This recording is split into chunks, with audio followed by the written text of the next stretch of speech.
Welcome to my YouTube channel 3L classes. दोस्तों, जैसा कि आपको स्क्रीन के ऊपर दिखाई दे रहा, क्लास टू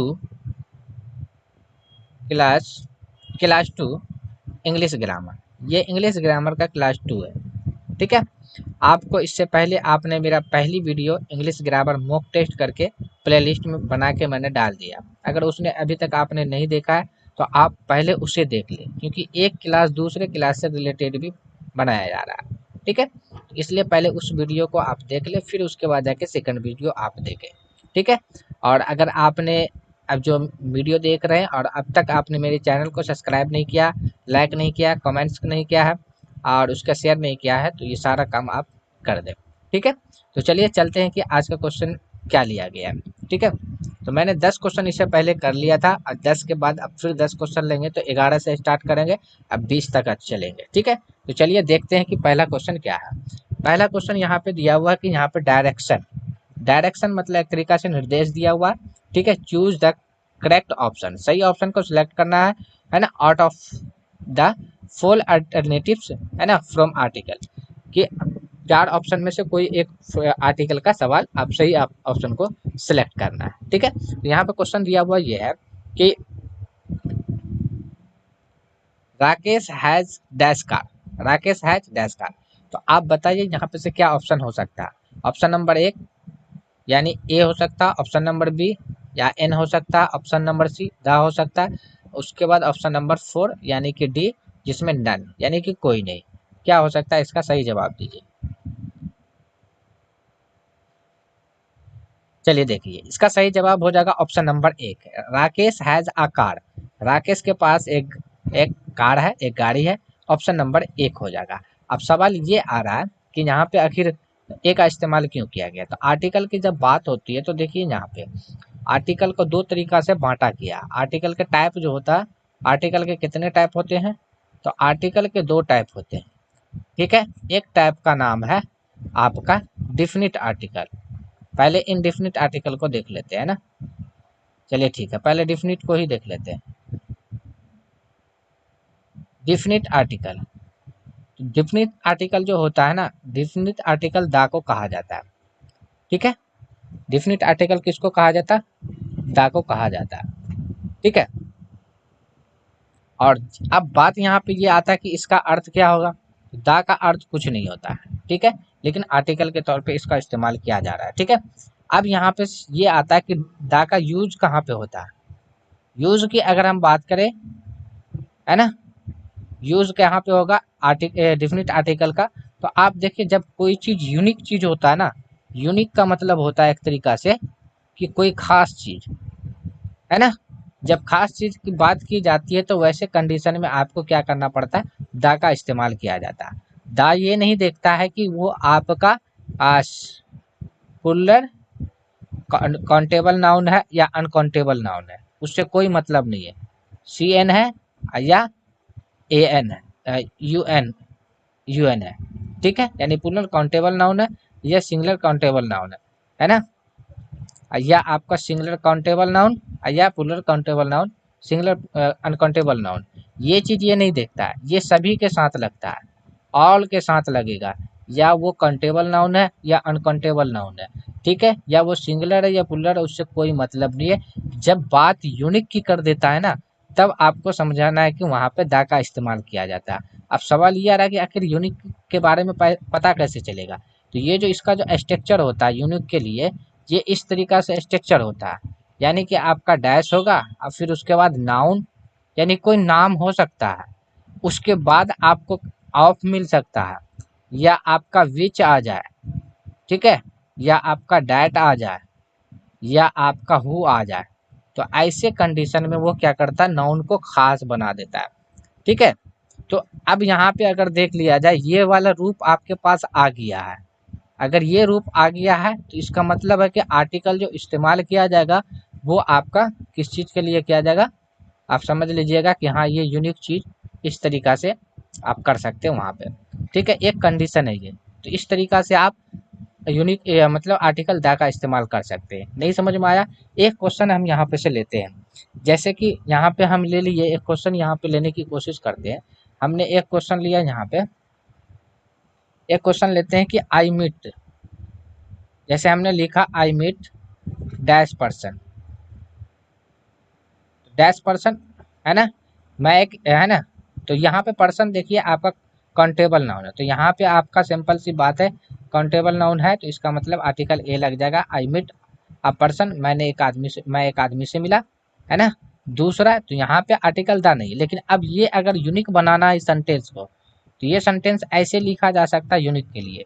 किस तरीका से लिखा जा सकता है कि I meet dash, I meet dash person, person who helped you, यानी कि मैं मिला उस आदमी से जो आपकी मदद की। अब देखिए यहाँ पे पर्सन है, पर्सन आपका काउंटेबल नाउन हो गया आपका, और इसके बाद देखिए ऑफ लगा हुआ, ये वाला रूप आ गया ना, ये है ना कि डॉट नाउन या तो ऑफ विच या दैट या हु का इस्तेमाल किया जाता है, तो ऐसे कंडीशन में आपको क्या करना है, द आर्टिकल यूज करना है। तो हमने यहाँ पे आर्टिकल द को जिस बेस पे आपका, इसी बेस पे ज़्यादा रहता है। अगर कोई चीज़ आप याद नहीं भी रखते हैं तो आप इसको याद रख ले कि नाउन यानी नाम होगा, उसके बाद ऑफ या विच या दैट हु होगा, इसका मतलब है कि ये यूनिक बना दिया। आर्टिकल द आप सट से नहीं लगा दीजिए, ठीक है। तो हमने आर्टिकल दो तरह का होता है, एक का नाम है आपका, आर्टिकल का नाम है डिफिनिट आर्टिकल। तो डिफिनिट आर्टिकल के अंदर हमने देख लिया यहाँ पे, ठीक है। एक एग्जांपल और लेने की कोशिश करें हम यहाँ पे डिफिनिट आर्टिकल का, जैसे कि मान लीजिए कि एक एग्जांपल लेते हैं, एक एग्जांपल और ले लेते हैं कि I have, I have hidden dash pen, I have hidden dash pen which which he gifted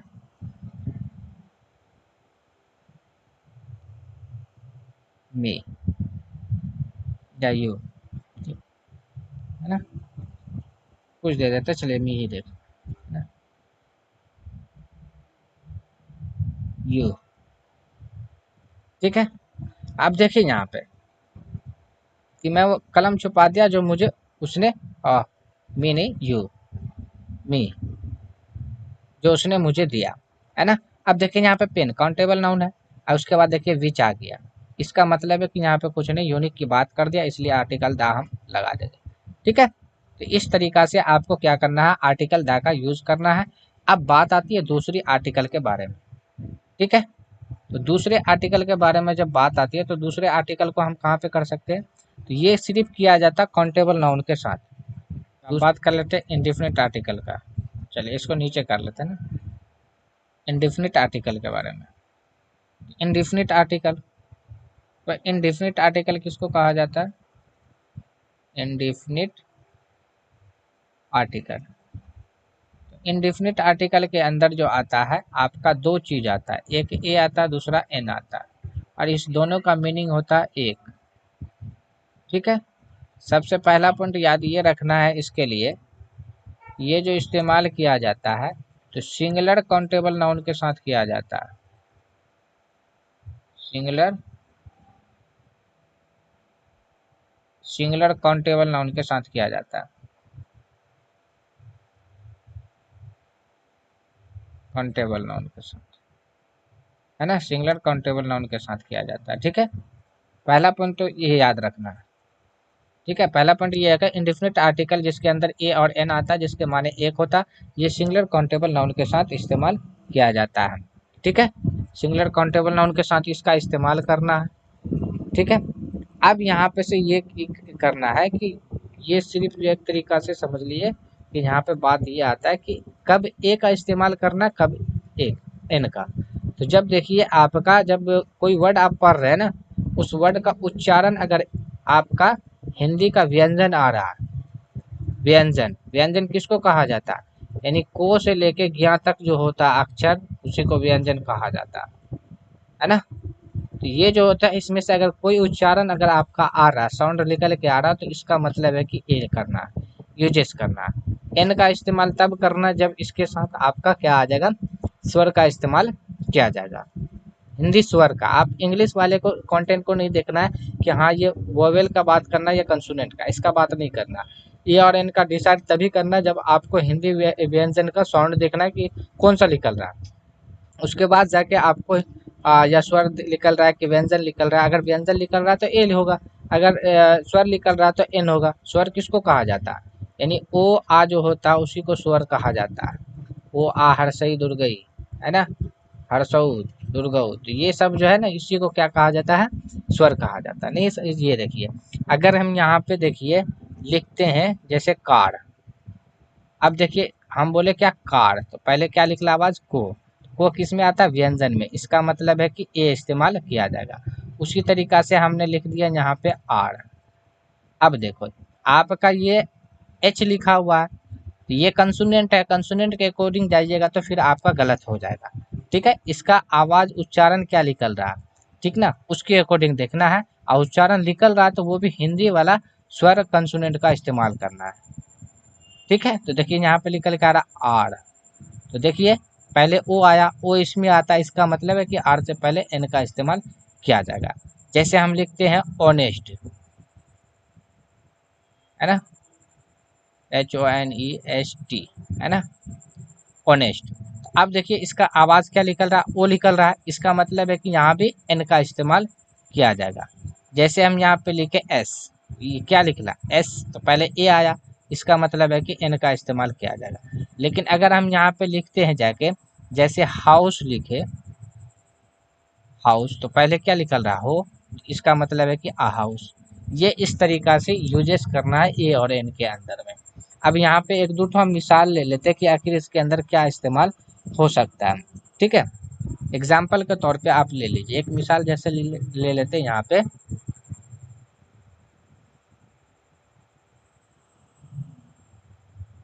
जैसे लिख लिया दिस इज डैश एप्पल, है ना।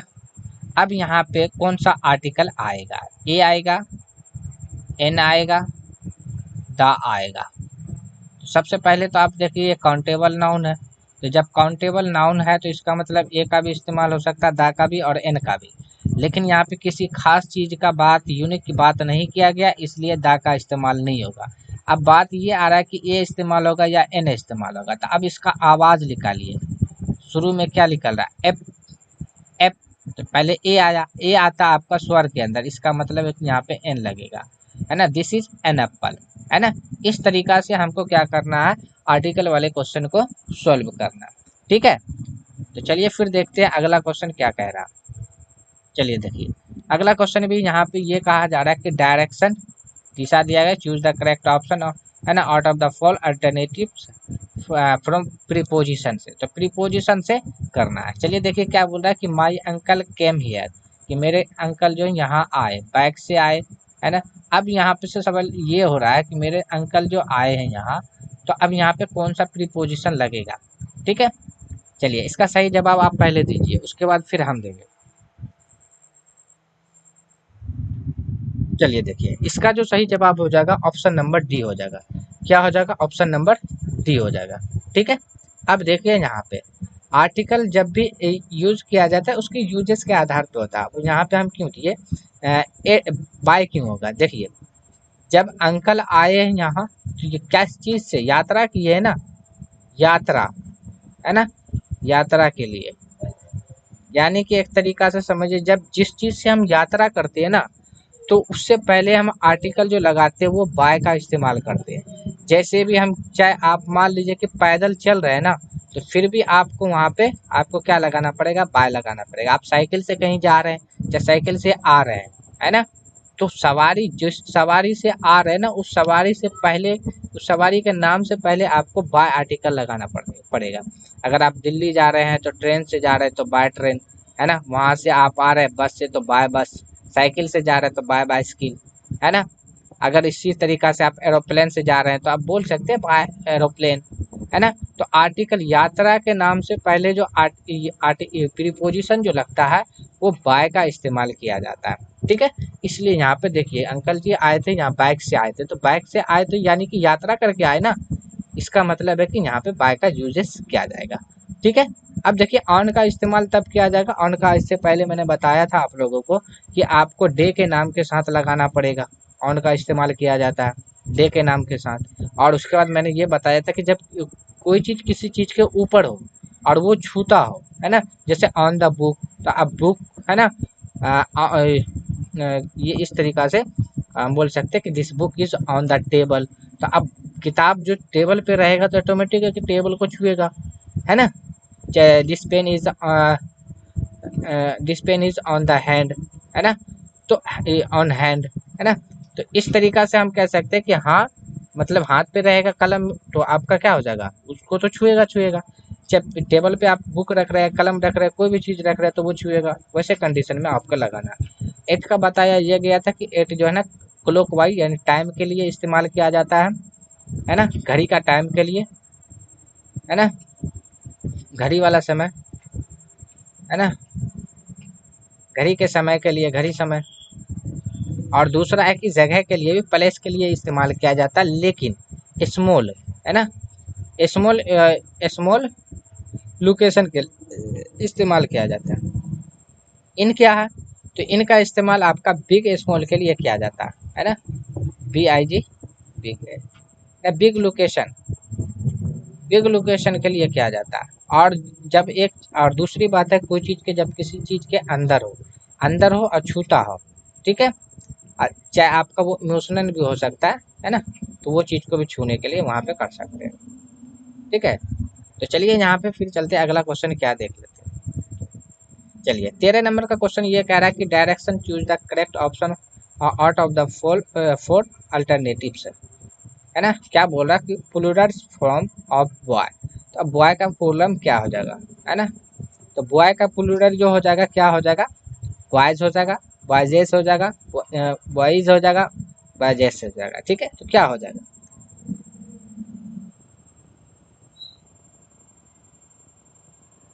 चलिए इसका सही जवाब हो जाएगा ऑप्शन नंबर ए, बॉयज हो जाएगा। ठीक है, अब देखिए सिंगुलर से प्लूरल बनाने के लिए आपके पास जो है कुछ नियम का भी ये होता है। अब ये जो होता है ना, एक आप समझ लीजिए कि, है ना, यानी कि नंबर, इंग्लिश में नंबर होता है, नंबर जो इस्तेमाल किया जाता है, ये जो नंबर वर्ड इस्तेमाल जो किया जाता है इंग्लिश ग्रामर के अंदर जो, तो नंबर वर्ड जो होता है ना, तो वो आपका नाउन का एक पार्ट होता है, तो उस नाउन के लिए इस्तेमाल होता है जिस नाउन को हम गिन सकते हैं। ठीक है, और नंबर के दो टाइप आते हैं, एक का नाम रह जाता है सिंगुलर नंबर, है ना, एक का सिंगुलर नंबर नाम होता है, दूसरे का नाम होता है प्लूरल नंबर। ठीक है, ये दो गो नंबर आता है। ठीक है, सिंगुलर नंबर और दूसरा प्लूरल नंबर। अब सिंगुलर का मतलब एक तरीका से समझ लीजिए सिंगल हो जाएगा, है ना, यानी एक, इसका मतलब हो जाता है एक से ज़्यादा, एक से ज़्यादा। ठीक है, ऐसी चीज़ को सिंगुलर नंबर को ही कहा जाता है। अगर इसकी हिंदी में अगर हम बात करें तो सिंगुलर नंबर को हिंदी में कहा जाता है एक वचन, एक वचन कहा जाता है, और उर्दू में कहा जाता है इसको वाहिद। और इसको कहा जाता है बहुवचन, बहुवचन कहा जाता है। उर्दू में कहे बात तो जमा कहा जाता है ना, जो वाहिद जमा जो आप पढ़ते हैं, है ना, तो वो तादाद, वही नंबर को तादाद कहा जाता है, वचन इसी को कहा जाता है। ठीक है, ग्रामर के अकॉर्डिंग देखा जाए तो इसका कुछ कायदा कानून होता है। ठीक ना, एक नाउन जैसे कि मान लिया यहाँ पे कैट है, इसका मतलब एक बिल्ली की बात हुई, अब कैट्स लिख दिया गया तो एक से ज़्यादा बिल्ली की बात हुई। अब ये सिंगुलर है ना, जैसे यहाँ पे लिखा गया मैन, ये सिंगुलर है, ये इसका प्लूरल मेन बन जाएगा। तो आखिर सिंगुलर से प्लूरल बनाने का कुछ नियम होता है। ठीक है, उस नियम को हमको जानना ज़रूरी होता है, कॉन्सेप्ट आपको याद रखना चाहिए। तो सबसे पहले हम वो चीज़ जानेंगे, उस नाउन को जानेंगे जो नाउन एकदम अलग होता है, यानी कि सिंगुलर से प्लूरल जो होता है, सिंगुलर नंबर इधर आ गया जाके आपका प्लूरल नंबर, जो आपका एकदम अलग रहता है। ज़्यादातर क्वेश्चन जो यहीं से पूछा भी जाता है। ठीक है, जैसे कि ऑक्स, ये आपका सिंगुलर नंबर है यानी बैल, ऑक्सन यानी कि आपका, है ना, एक से ज़्यादा यानी कि प्लूरल नंबर हो गया। उसी तरीक़ा से आप देख लीजिए, हम ले सकते हैं तो तुथ ले सकते हैं, TOOTH, तुथ। इसका प्लूरल बन जाएगा तिथ, है ना। उसी तरीका से जैसे हम ले सकते हैं यहाँ पे मैन, मतलब आदमी, मेन एक से ज़्यादा आदमी इंसान के लिए इस्तेमाल किया जाएगा। उसी तरीका से देखिए वुमैन भी हो जाएगा ना, वुमैन औरत के लिए, महिला के लिए इस्तेमाल जो होता है, इसका जो प्लूरल जो होता है ये भी आपका अलग होता है ना। हम यहाँ पे लिख देते हैं नोट करके, है ना, अलग वाला, यानी कि ये सब अलग अलग होते हैं, ठीक है। अब देखिए यहाँ पे और भी हम ले सकते हैं, क्या आ सकता है, जैसे आप मान लीजिए चाइल्ड, चाइल्ड मतलब एक तरीका से बच्चा का, और जब एक से ज़्यादा रहता है उसके लिए चिल्ड्रन इस्तेमाल किया जाता है ना, ERN चिल्ड्रन। उसी तरीका से जैसे आप हम माउस, MOUSE माउस, यानी कि चूहे के लिए, तो इसका मिस इस्तेमाल किया जाएगा, है ना। जैसे कि लूज, LAUSE लूज, तो लीज इसका इस्तेमाल किया जाएगा, LIC, यानी जूई को बोला जाता है ना, इसका हिंदी हो जाता है जू। उसके बाद आप ले सकते हैं जैसे पर्सन, ठीक है, पर्सन हो गया। और क्या ले सकते हैं आप, पर्सन का हो जाएगा पीपल, यानी लोग, है ना। उसके बाद देखिए आप क्या ले सकते हैं, फुट भी ले लिया, है ना। फुट मतलब जो एरी होता पैर, है ना, इसका फिट हो जाएगा एक से अधिक कूलर बनाने के लिए, है ना। उसी उसके तरह गोज ले लीजिए,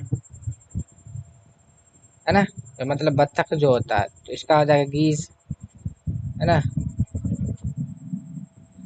गीज हो जाएगा। तो ये कुछ नाउन ऐसे है जिसका एकदम चेंज ही होता है, ठीक है। ऐसा नाउन है जिसका एकदम चेंज ही होता है, कुछ नाउन ऐसा है कि उसके अंदर आपको इस्तेमाल किया जाता है, जैसे कि आप मान लीजिए वहाँ पे, ठीक है। तो एक सिंगुलर से प्लूरल बनाने का एक कॉन्सेप्ट हमने इसमें देखा, है ना। बाकी दूसरे कॉन्सेप्ट के अंदर, यानी कि दूसरा जब क्वेश्चन लेके आएंगे तो वहाँ पे हम देखेंगे। लेकिन चलिए यहाँ पे बॉयज का है ना, तो इसका बॉय का बॉयज बन जाता है, ठीक है। तो चलिए अब देख लेते हैं अगला क्वेश्चन क्या है।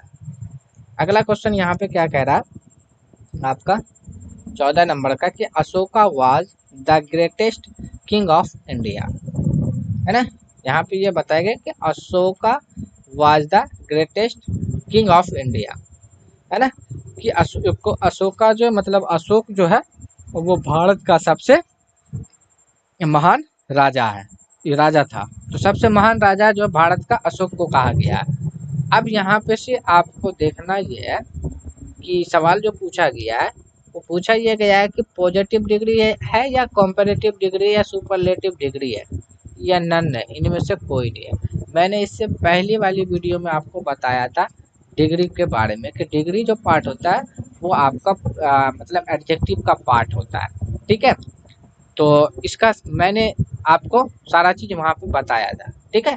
उसकी पहचान भी मैंने बताई थी। तो अगर वो वीडियो आपने नहीं देखी है तो और आप दूसरे वीडियो पे चले आए तो फिर तो दिक्कत हो सकता है, इसलिए बोला गया है कि एक दूसरे क्लास को कंबाइंड करके रखा गया, जोड़ते हुए कोशिश किया जा रहा है रखने के लिए, ठीक है। अब देखिए यहाँ पे पूछा जा रहा है कि कौन सा सेंटेंस होगा, तो इसका सही जवाब क्या होगा बताइए आप।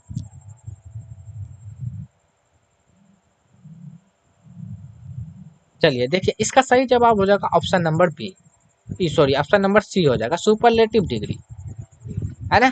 अब देखिए यहाँ पे मैंने ये बताया था आपको कि डिग्री जो होता है ना, डिग्री आपका तीन तरह का होता है। एक का नाम दिया गया पॉजिटिव डिग्री, है ना, पॉजिटिव डिग्री।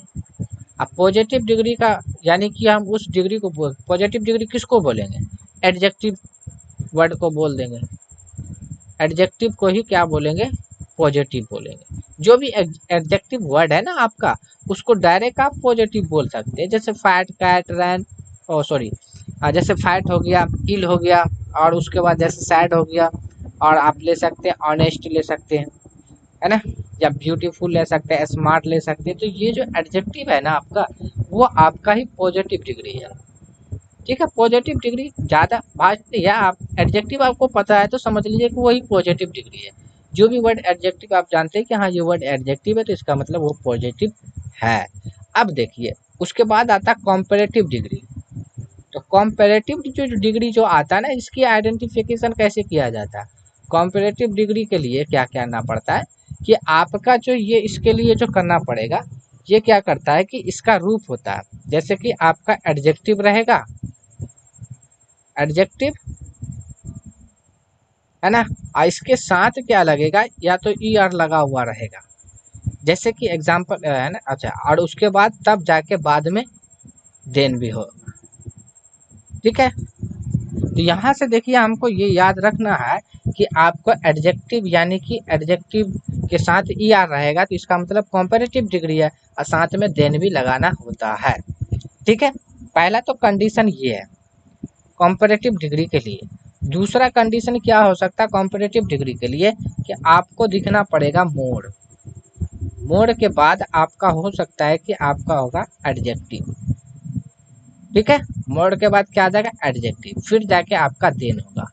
ये है आपका दो कंडीशन पहचानने का है कि कॉम्पेरेटिव डिग्री को, सुपरलेटिव डिग्री को और पॉजिटिव डिग्री को कैसे पहचान सकते हैं। तो पॉजिटिव डिग्री के लिए सिर्फ एडजेक्टिव को याद रखना, और कॉम्पेरेटिव डिग्री के लिए एडजेक्टिव प्लस साथ में ई आर रहेगा, उसके साथ में देन रहेगा। एग्जाम्पल देख लो, इसका हम एग्जाम्पल देख लेते हैं। जैसे कि यहाँ पे हम मान लिए, यहाँ पे है ना, इसका मिसाल अगर देखें हम तो जैसे फाइट लिखे ना, तो अब देखिए डायरेक्ट आपका फाइट है तो ये पॉजिटिव या मतलब एडजेक्टिव है, तो इसका मतलब है कि ये पॉजिटिव है।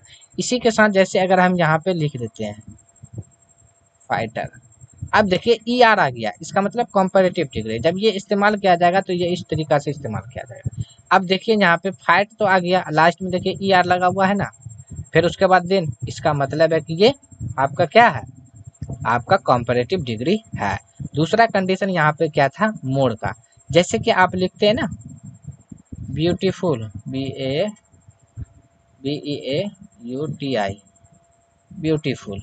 अब ये देखिए ब्यूटीफुल डायरेक्ट आपका क्या हो गया, ये डायरेक्ट आपका क्या है पॉजिटिव डिग्री है।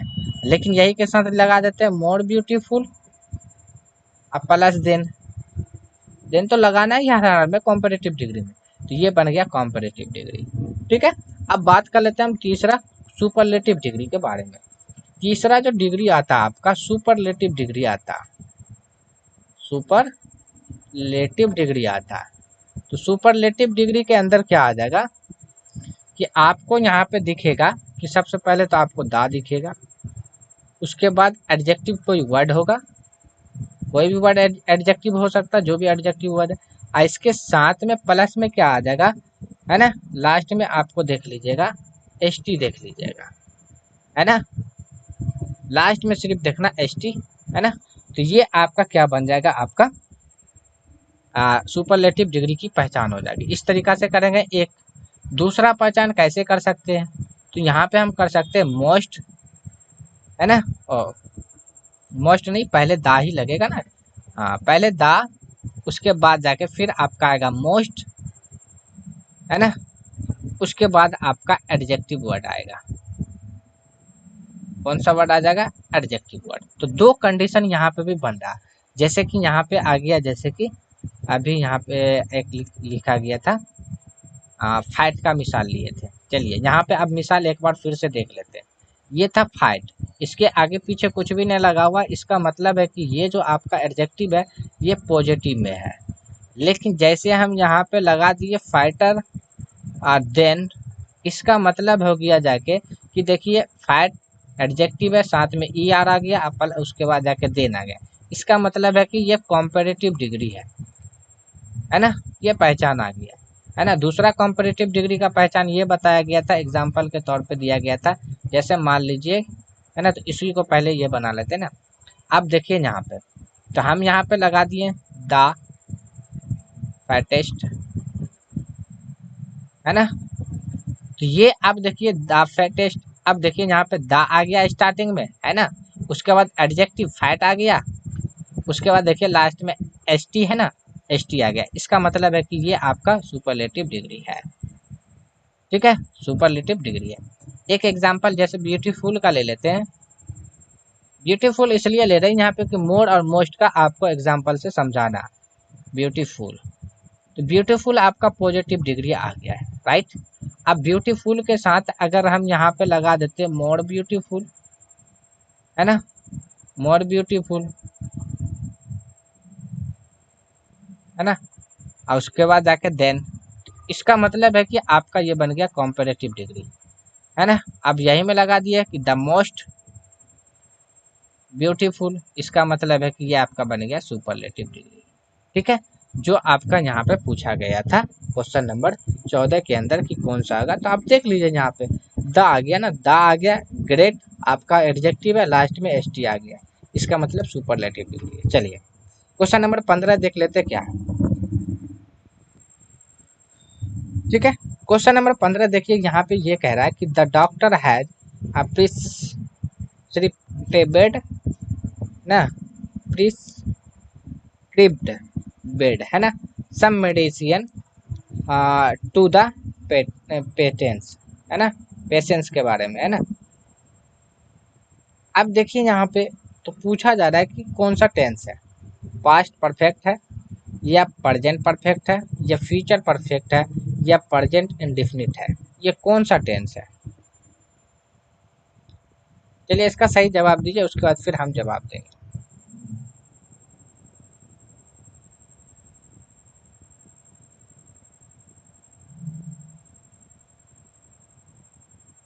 चलिए इसका सही जवाब हो जाएगा ऑप्शन नंबर आपका बी। सही जवाब क्या हो जाएगा, ऑप्शन नंबर बी आपका सही जवाब हो जाएगा। अब देखिए, जब भी टेंस का क्वेश्चन दिया जाता है तो उसको किस तरीका से पहचाना जाता है, उसके ऊपर हम लोग बात करेंगे। तो आपको टेंस का सवाल डील करने के लिए, है ना, है ना, आइडेंटिफाई ऑफ टेंस, है ना, identity identify of tense, tense की पहचान करना है तो आपको दो कंडीशन याद रखना पड़ेगा। पहला कंडीशन है कि एचबी के बारे में आपको पता होना चाहिए कि कौन सा हेल्पिंग वर्ब है और ये किस टेंस का हेल्पिंग वर्ब है। पहला तो कंडीशन ये याद रखना है कि हेल्पिंग वर्ब जो है ये किस किस टेंस का है। सबसे पहला पॉइंट हेल्पिंग वर्ब को याद रखना, और इसी हेल्पिंग वर्ब के द्वारा हम लोग सेंटेंस को भी जानेंगे। जैसे आपका हेल्पिंग वर्ब हम यहाँ पे ले लिए, तो अब यहाँ पे आता है कि जैसे कि एचपी में प्रेजेंट का, ये पास्ट का ले लिए, पहले फ्यूचर, चलिए पास्ट ही ले लेते हैं। पास्ट का ले लिया, हेल्पिंग वर्ब जो होता है पास्ट का वाज होता है, उसके बाद जाके वर होता है, उसके बाद आपका डिड होता है, फिर आपका जाके हैड आता है। ये आपका क्या आता है, हेल्पिंग वर्ब आपका है। ठीक है, पास्ट हेल्पिंग वर्ब, साथ में एक मेन वर्ब को भी आपको जानना जरूरी है ना, या मेन वर्ब एम भी। ठीक है, ये दोनों को जानना जरूरी है। तो पहले तो ये पास्ट का हेल्पिंग वर्ब हो गया, है ना, वाज वर डिड हैड, और मेन वर्ब आपका भी टू हो गया। फ्यूचर के लिए क्या याद रखना है, फ्यूचर के लिए सबसे आसान तो फ्यूचर ही आता है। आपको बस दो ही चीज याद रखना है, एक विल रखना है, दूसरा सेल रखना है, दूसरा सेल।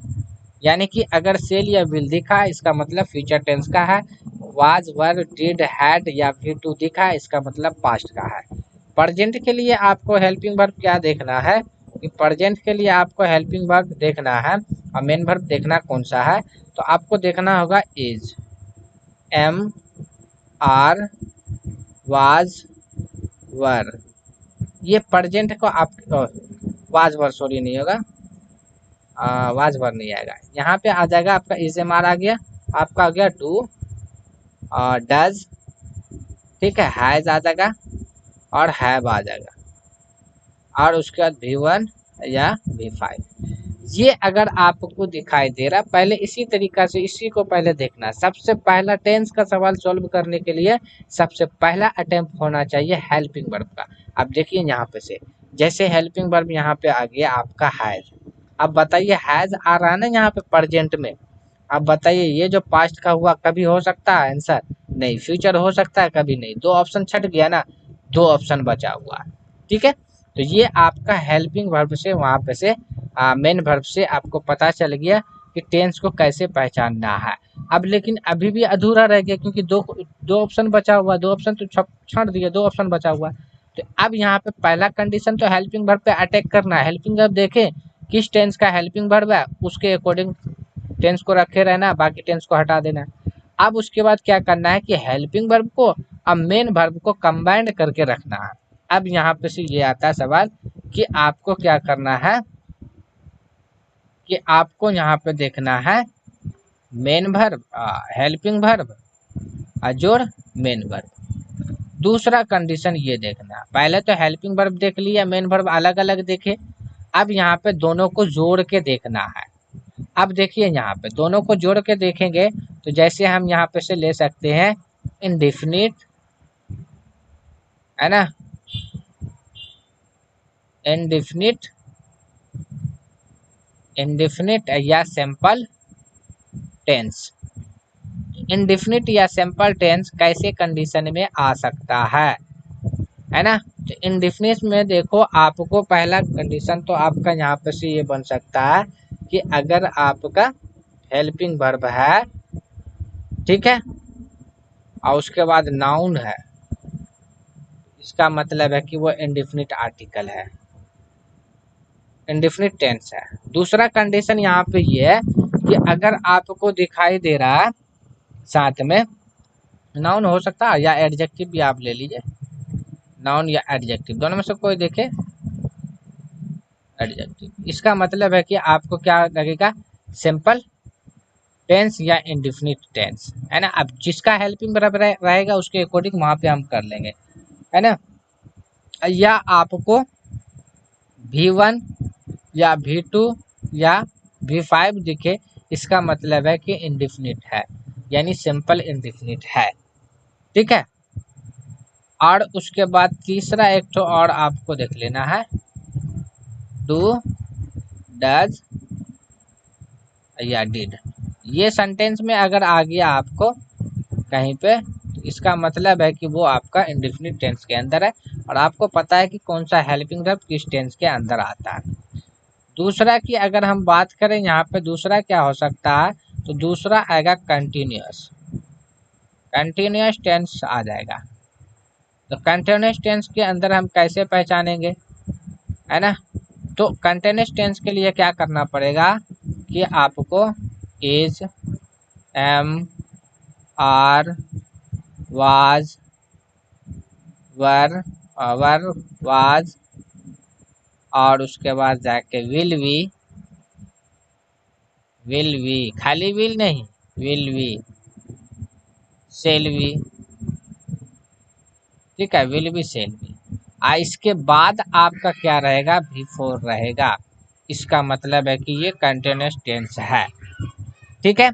परफेक्ट टेंस के लिए हम क्या करेंगे, परफेक्ट टेंस के लिए क्या हमको यहाँ पे बनाना है, परफेक्ट टेंस के लिए क्या करना पड़ेगा आपको, परफेक्ट टेंस के लिए क्या करना पड़ेगा, या तो आपका हैज होगा, या तो हैव होगा, या आपका हैड होगा, और या तो आपका विल हैव होगा, विल हैव, या आपका सेल हैव होगा, सेल हैव। इसके बाद आपको V3 दिखाई देगा, इसका मतलब है कि ये परफेक्ट टेंस है, ठीक है। परफेक्ट टेंस को इस तरीका से पहचानना। अब बात आता है चौथा टेंस के बारे में, जिसको कहा जाता है कंटिन्यूस, है ना, परफेक्ट कंटिन्यूस टेंस है, परफेक्ट चौथा टेंस, यानी डी नंबर की बात अगर हम करें, पहले सी नंबर का ना, हाँ, डी नंबर की अगर हम बात करें तो आपका आएगा perfect, perfect continuous tense, continuous tense. अब ये इसकी पहचान क्या होती है, इसको कैसे पहचाना जाए, इसके लिए भी देखिए आपको हैज याद रखना है भी याद रखना है, और उसके बाद जाके हैड, उसके बाद या आपका विल हैव, है ना, या उसके बाद सेल हैव। बोलेगा सर परफेक्ट में भी तो वही बता, याद रखिए दोनों के अंदर है। अब प्लस बिन, सॉरी पहले तो यहाँ पे हैव लगाना पड़ेगा ना, shall have, will have, shall have plus been, ठीक है। उसके बाद जाके आपका क्या आ जाएगा, V4, तब जाके V4 होगा। अगर एक्स्ट्रा के तौर पे ये बढ़ गया, परफेक्ट में क्या लग गया, विन लग गया, तो परफेक्ट कंटिन्यूअस टेंस के अंदर कैसे याद रखना पड़ेगा, विन से याद रखना पड़ेगा। अगर आपका सिंपल सा सिर्फ हैज हैज और V4 आता है, तो इसका मतलब है कि फिर आपका वो नहीं होगा, ठीक है ना। विल हैव, ये सेल हैव, या आपका हैड हैव, हैज, कोई भी है, और उसके साथ विल लग गया है, तब जाके V4 है, तो इसका मतलब है कि वो परफेक्ट कंटिन्यूअस टेंस है। अब किसका परफेक्ट कंटिन्यूअस हो सकता है, हेल्पिंग वर्ब की पहचान बता दिए ना। अगर हैज आ गया तो इसका मतलब है कि प्रेजेंट परफेक्ट कंटिन्यूअस, हैव है तो परफेक्ट प्रेजेंट परफेक्ट कंटिन्यूअस। इस तरीका से आपको क्या करना है, उसको सेंटेंस को, टेंस के क्वेश्चन को पहचानने की जब आइडेंटिफिकेशन की बात होगी, तब इस तरीका से हम करेंगे, ठीक है। फिर उसके बाद जाके यूजेस भी आपको याद रखना है, जिस तरीका से ये टेंस में भी काम आएगा, टेंस में भी काम आएगा, ये आएगा। जैसे कि हमने यहाँ पे बताया कंटिन्यूअस टेंस में, तो ये इज एम आर जो है, ये is am are was were will be shall be, अगर इसके बाद कोई मेन वर्ब मांग रहा है तो इसका मतलब है कि वो V4 ही आएगा। अब V4 से पहले यही हेल्पिंग वर्ब आ सकता है। उसी तरीका से V3 से पहले आपका यही हेल्पिंग वर्ब आ सकता है, या तो हैज होगा, या तो हैव, या तो हैड, या विल हैव, सेल हैव, ये इस तरीका से आ सकता है। एक दूसरे को अपोजिट में याद रखना है ना। एक कंफ्यूजिंग रहता है यहाँ पे कि इस सेंटेंस को किस में लेके चलेंगे, है ना। जैसे हमने कहा यहाँ पे दिस इज अ पेन। अब ये समझ में, ये यहाँ पे पूछा जाता है कि ये किस टेंस का सेंटेंस है, तो आप सिंपल सा देखिए ना, यहाँ पे क्या लिखा हुआ है, इज है, इज आपका प्रेजेंट आ गया नंबर 1। अब इसमें से पूछ रहा है कि आपका प्रेजेंट में कौन सा टेंस है, इंडेफिनिट है या यानी सिंपल है, या आपका कंटिन्यूअस है, या परफेक्ट है, या परफेक्ट कंटिन्यूअस है। तो आप देखिए ना, हेल्पिंग वर्ब के बाद आपका क्या आ रहा, नाउन आ रहा है ना, इसका मतलब है कि ये सिंपल है, सिंपल टेंस है, यानी इंडेफिनिट टेंस है, सिंपल टेंस है। जब हेल्पिंग वर्ब के नाम आपका कोई चीज जैसे रखा जाए, जब तक मेन वर्ब न रखा जाएगा, तब तक आपका वो कंटिन्यूअस या परफेक्ट कंटिन्यूअस में चेंजिंग नहीं आएगा, आपको इंडेफिनिट टेंस के अंदर ही रखना है, ठीक है। तो चलिए आप देख लेते हैं अगला क्वेश्चन। 16 नंबर का क्वेश्चन देखिए क्या कह रहा है।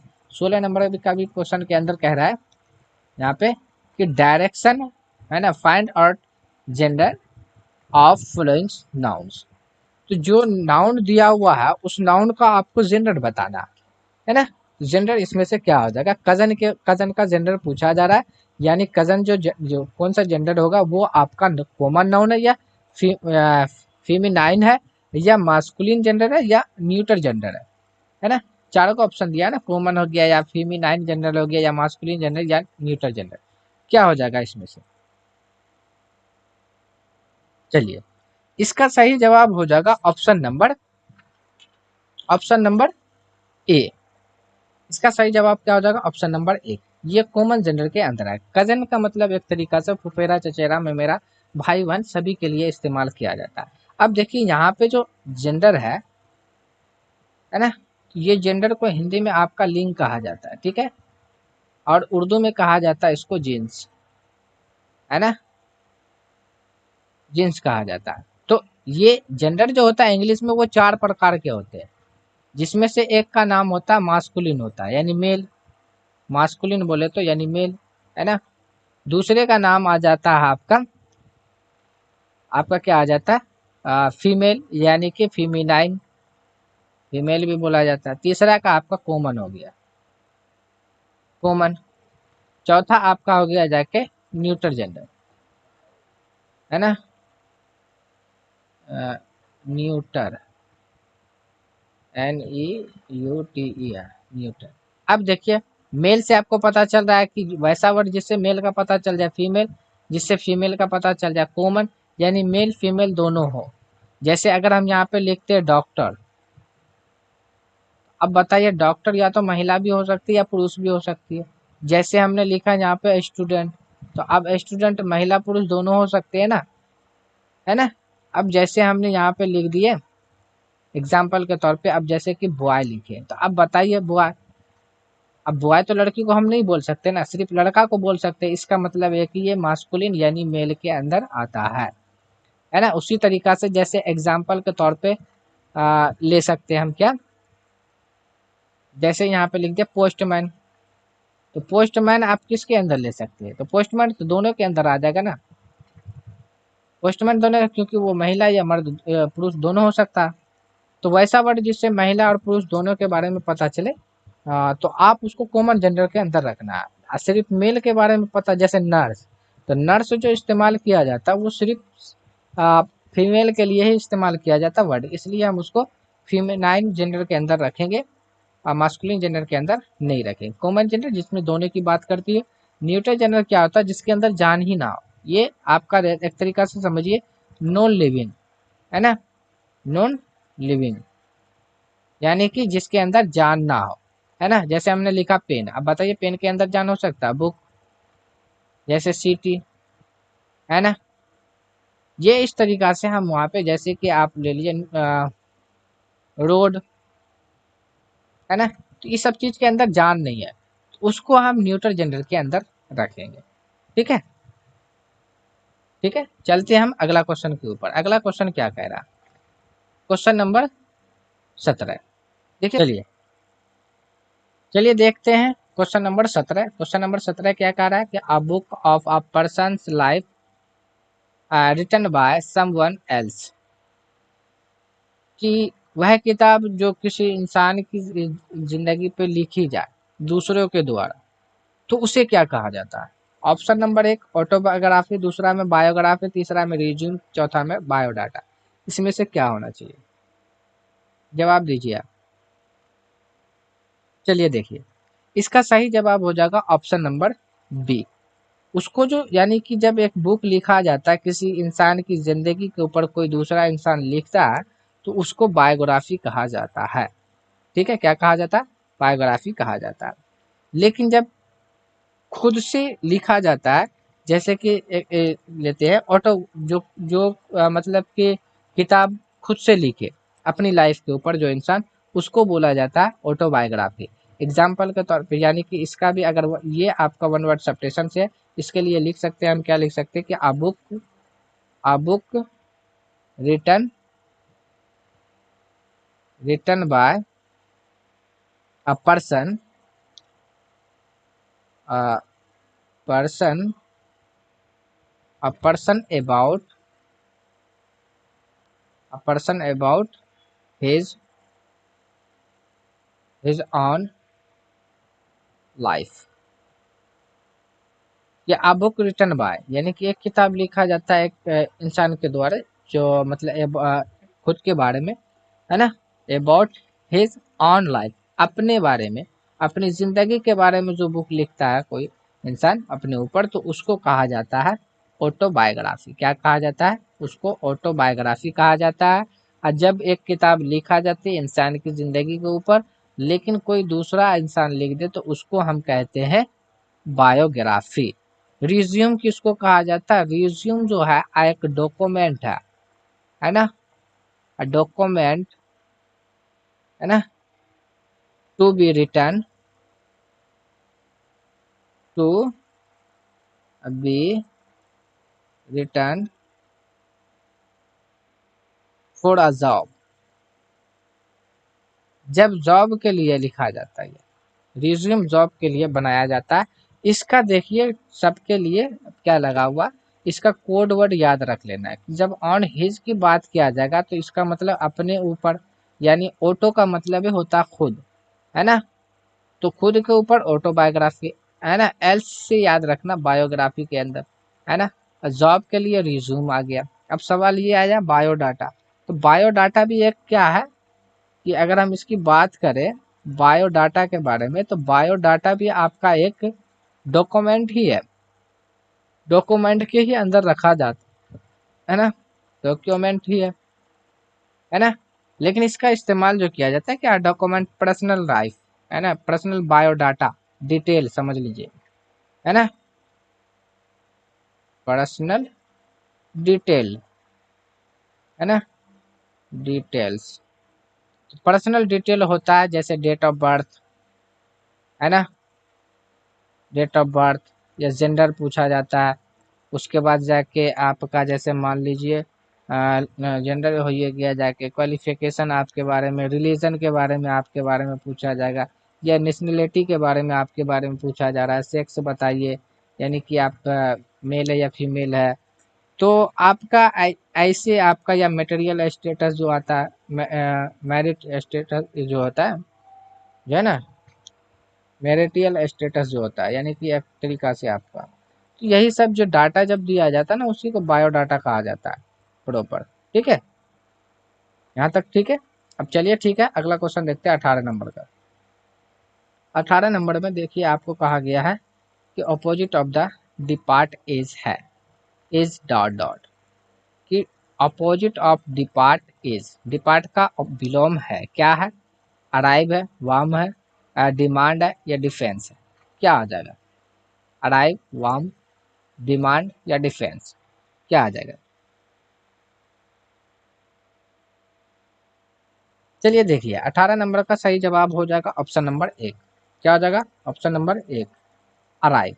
ये जो डिपार्ट का मतलब होता है, डिपार्ट मतलब होता है आपका समझिए प्रस्थान करना, यानी कि छोड़ना, है ना, प्रस्थान करना। अराइव मतलब होता है पहुंचना,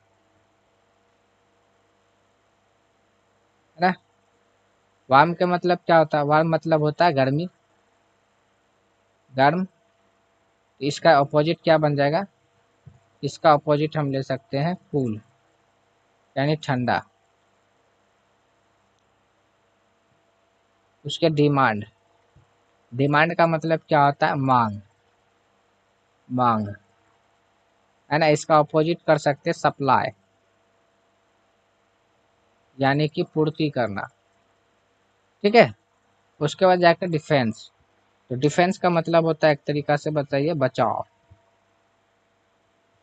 बचाव। और इसका अपोजिट की अगर हम बात करें तो क्या बन जाएगा, अटैक,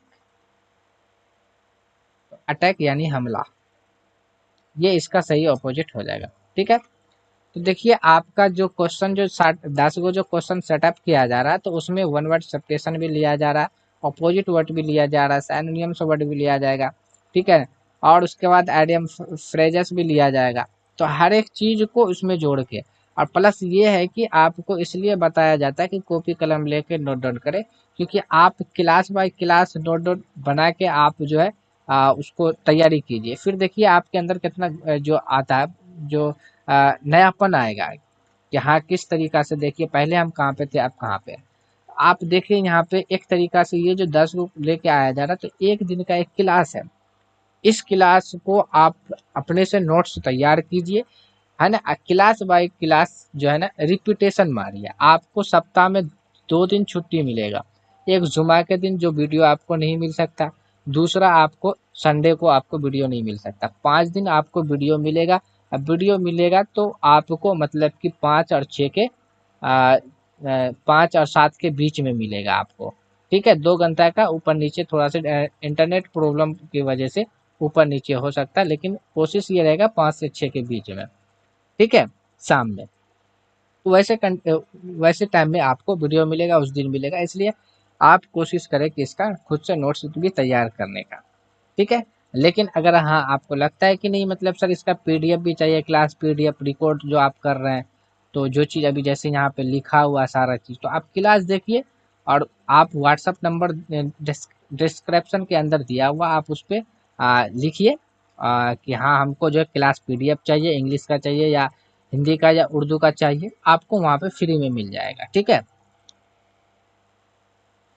चलिए क्वेश्चन नंबर 19 देख लेते हैं। क्वेश्चन नंबर 19 यहाँ पे ये कह रहा है कि choose the third person in this option, इस ऑप्शन में थर्ड पर्सन कौन है। इस ऑप्शन के अंदर थर्ड पर्सन पूछा जा रहा है, दे, आई, यू, वी, थर्ड पर्सन इसमें से क्या हो जाएगा। चलिए इसका सही जवाब दीजिए। चलिए देखिए इसका सही जवाब हो जाएगा option number 1, option number A सही जवाब हो जाएगा कि दे जो आपका थर्ड पर्सन है। अब देखिए यहाँ पे पर्सन जो होता है ना, पर्सन 3 प्रकार के होते हैं। देखिए इसी पर्सन को कहा जाता है हिंदी में कहा जाता है व्यक्ति, है ना, मतलब पुरुष याद रख सकता है ना, यानी कि आपका शख्सी उर्दू में इस्तेमाल किया जाता है। तो वहां पे भी आपका जो है ना पूछा जाता है। तो इसके 3 गो टाइप होता है। एक का नाम है फर्स्ट पर्सन, है ना, दूसरे का नाम है जाकर सेकंड पर्सन, और तीसरे का नाम है आपका थर्ड पर्सन, है ना। अब देखिए फर्स्ट पर्सन वो होता है जिस जो बोलने का काम करता है। तो मैं, वी, ये फर्स्ट पर्सन है। सेकंड पर्सन जो सुनेगा यानी यू, आप या तुम। थर्ड पर्सन जिस चीज के बारे में बात हो या जिसके बारे में बात हो, या तो वो इंसान भी हो सकता है, राइट, चाहे वो लड़की हो सकती है या वो लड़का हो सकता है या कोई चीज हो सकता है, या कोई आपका नेम भी हो सकता है, कोई भी नेम हो सकता है। ये सारा का सारा थर्ड पर्सन के अंदर में रहते हैं। यानी कि जो बोलता है ना उसको फर्स्ट पर्सन कहा जाता है। उसके लिए जो प्रोनाउन शब्द जो इस्तेमाल किया जाता है आयु किया जाता है, क्योंकि ये पर्सन जो है ना एक प्रोनाउन का ही पार्ट है। ठीक है, यू आपका सेकंड पर्सन हो गया। थर्ड पर्सन के अंदर दे, सी, ही, इट, नेम। अब इसका जो भी है ऑब्जेक्टिव केस है, या आपका जो भी केस बनता है उसके अंदर भी आपका थर्ड सेकंड फर्स्ट के अंदर चला जाएगा। ठीक है, इसी चीज को है ना। अब लास्ट क्वेश्चन है आज की क्लास का, लास्ट क्वेश्चन देख लेते हैं क्या ऑप्शन नंबर, क्वेश्चन नंबर 20। अब देखिए यहाँ पे दिया हुआ है कि choose the right option to this sentence. इस सेंटेंस से सही ऑप्शन,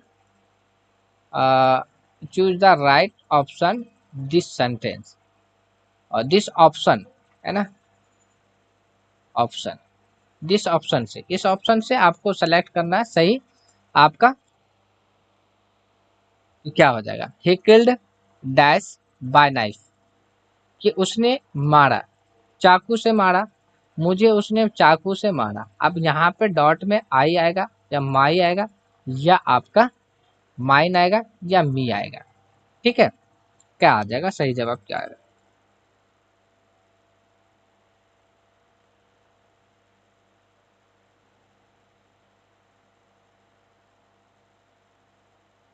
चलिए, इसका सही जवाब हो जाएगा ऑप्शन नंबर डी, है ना। ही किल्ड मी, उसने मुझे मारा बाय नाइफ, यानी कि चाकू से, उसने मुझे चाकू से मारा। ठीक है, सॉरी, बाय यहाँ पे ये आपका बाय नहीं होगा, विद होगा, क्योंकि कोई चीज हथियार के लिए जब इस्तेमाल किया जाता है विद, है ना। ही किल्ड विद नाइफ, है ना, इसने मुझे चाकू से मारा। ठीक है, चाकू से मारा, तो यहाँ पे अब मी का इस्तेमाल क्यों किया गया, सवाल ये आता। अब देखिए यहाँ पे ये मी जो होता है ना ये ऑब्जेक्टिव केस होता है। कौन सा केस होता है, ऑब्जेक्टिव केस होता है। ऑब्जेक्टिव केस आई का मी होता है ना, यू का यू ही रहेगा, उसके बाद जाके आपका वी का हो जाएगा अस, दे का देम आ जाएगा, है ना। उसके बाद देखा जाए तो ही का, है ना, ही का हिम, और ही का हिम हो गया, और सी का हर, इट का इट्स। ये आपका ऑब्जेक्टिव केस है, और ये इसका इस्तेमाल किया जाता है मेन वर्ब के बाद, यानी जहाँ पे ऑब्जेक्ट का काम होता है। ऑब्जेक्टिव को मतलब ऑब्जेक्ट, ऑब्जेक्टिव केस को ही कहा जाता है ऑब्जेक्ट। और ये दो ठो जो चीज होता है ना ये अधिकार दिखाने के लिए किया जाता है ना। ये दोनों जो होता है पॉजेसिव एडजेक्टिव होता है।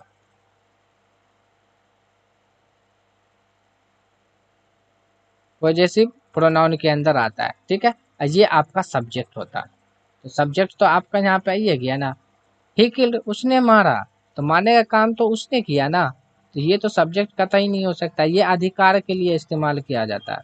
तो अधिकार की यहाँ पे बात नहीं हुआ था, ऑब्जेक्टिव केस की बात हुआ था, इसलिए यहाँ पे क्या किया गया, ऑब्जेक्टिव रखा गया।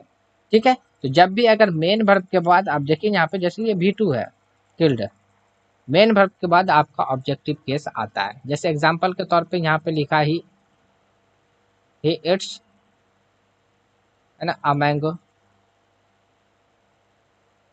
तो आप देखिए यहाँ पे ही इट्स, ये आपका सब्जेक्ट है, ये आपका वर्ब है, तो ये आपका क्या बन गया, ऑब्जेक्ट। तो नाम भी आ सकता है, ऑब्जेक्टिव केस के अंदर नेम भी आता है। ठीक है, तो ये आपका यहाँ पे से सही आ जाएगा। ठीक है, तो चलिए आज के लिए बस इतना ही। अगर आपने अब तक मेरी पहली वीडियो आपने नहीं देखी इंग्लिश की, तो उसे भी देख ले, तब जाके इसको देखे। और आपको मैंने बता दिया कि आपको सप्ताह में 5 दिन क्लास मिलेगा। इसको जुमा के दिन और एतवार के दिन आपको क्लास नहीं मिलेगा। आप जब भी क्लास को देखें तो आप क्लास बाय नोट्स तैयार करें, और आपको प्ले लिस्ट बना के उसमें आपका डाल दिया गया है। तो जब भी आप वीडियो को शेयर करना ना भूलें, उसे लाइक कर दें, कमेंट्स कर दें, और सब्सक्राइब अगर नहीं करें तो आप सब्सक्राइब उसे कर लें। ठीक है, फिर मिलते हैं हम अगली वीडियो के।